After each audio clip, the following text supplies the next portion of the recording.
And topic number 2 today comes to us from Cynthia from Jamaica. And Cynthia writes, "What's up, Cody? As always, thank you for the amazing swimming content. My question is about Team USA. I saw USA Swimming just released the roster for the 2022-2023 national team, and there's like 100 athletes listed. How is this even possible? As a non-revenue generating sport 3 out of the 4 years, how can USA Swimming afford to pay that many athletes? How do athletes make this team? Can you give us some insight into how this stuff works? You rock." Okay, thank you, Cynthia, for that question. And yes, Team USA, USA Swimming just announced their roster, and I believe there's 99 athletes on the United States national team. And your question, how can USA Swimming even afford something like this? Well, really, the simple answer is it's not that expensive because national team members don't get paid a salary. Let me explain something to you.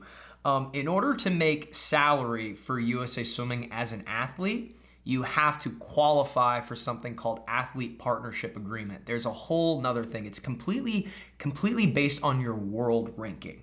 And maybe I'll do a video segment on that in the future. But getting paid and making a salary as a national team athlete doesn't exist. As a national team athlete, essentially there are perks that I'll get into. But first, how do you qualify? To qualify for the United States national team, it's easy. Well, it's not easy to make, but it's pretty easy. You have to be top 6 in any Olympic event in the long course format in the country.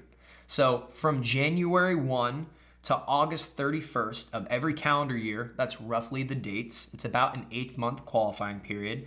If you swim a time that qualifies top 6 out of all of the Americans in the United States, you qualify for the United States national team. Top 6 in every single Olympic event. And there are benefits to qualifying for the national team. You don't make a salary. As I said, most national team members are broke. I was broke. But there are a few benefits. First of all, you do get access to some monthly stipends.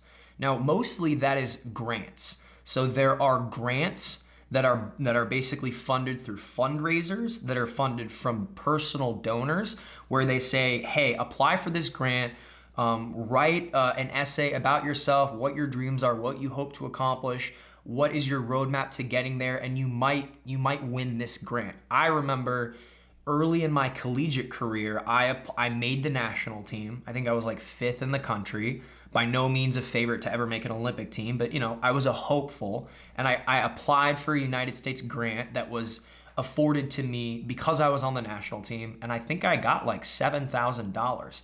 And so that $7,000 was a huge help to me as a very broke college athlete. Like that helped me pay rent, helped me buy food, really helped me a lot. So as a national team member, you get access to grants. You also get some meet reimbursement. And there is a hierarchy of that.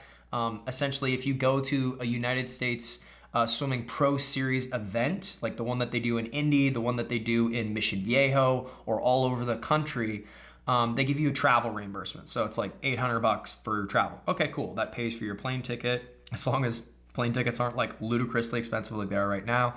And a lot of times the amount of money that you receive for your reimbursement is dependent on your ranking. So there's like a hierarchy to that as well. You also have access to the athlete health insurance, which is provided by the United States Olympic Committee, or the United States Olympic team provides athletes that level of insurance. Now that I actually think is the most beneficial thing for all of the athletes, because although most of these national team athletes are younger and are probably on their parents' insurance plan, as an older athlete, like I once was on the United States team, that was a big help because that insurance is actually huge. It's really, really good. And then finally, you get Olympic Training Center access. So there's a couple Olympic training centers in the United States, the big one being located in Colorado Springs, Colorado, which is where the USA Swimming headquarters is. And I believe, I could be wrong about this, but I believe you get like 2 free trips there a year. Like they'll pay for you to come out and train there for a period of time, which is also super helpful for a lot of athletes to have that fun experience of going to the training center, going and seeing where all these amazing Olympians have trained. It's a high altitude location. It's about 6,500 feet. And swimming at altitude when you're not used to it is very, very difficult. So the benefits of being on the United States team, once again, I'll recap. Access to monthly stipends, meet reimbursement, health insurance, and you also get trips to the training center. And there are some other things as well, but those are like the main things.